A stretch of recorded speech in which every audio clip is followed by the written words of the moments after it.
1 week since the election, and we may not find out who our next governor is until next year. That's right. After Election Day, Democrat Roy Cooper was ahead of Republican incumbent Pat McCrory by fewer than 5,000 votes. CBS North Carolina political reporter Bo Minnick joins us live from Durham to explain the situation. Bo? Sean, tomorrow there will be a hearing where the Durham County Board of Elections will begin taking a look at a request to recount 93,000 votes here in Durham. Now, if it does get eventually to the point where this race is contested, that, under the law, would go before the Republican-led General Assembly. What's happening in Durham is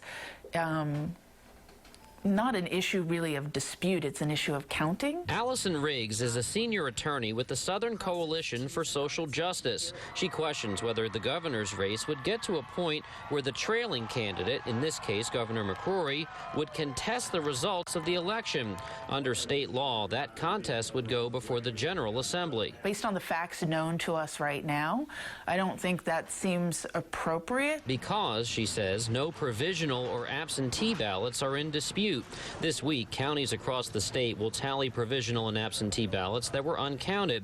Should 10,000 votes or fewer separate the candidates, McCrory could request a recount. After that, should the governor's campaign say it can document problems with the election that impacted the outcome of the vote, there's a process where the results could be contested. What we're talking about here, essentially in 2016, is a dispute that involves ballots or counting of ballots. Republican attorney Palmer Sugg has about 30 years of experience working on election law cases. We reached him by FaceTime at his office in Pinehurst.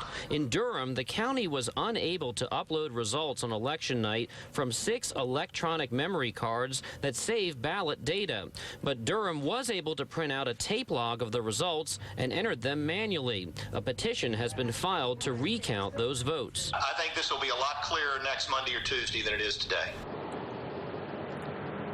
And Senate Minority Leader Dan Blue says Roy Cooper is the clear winner of the governor's race, and he says it would be unprecedented and undemocratic for state lawmakers to overturn a vote of the people.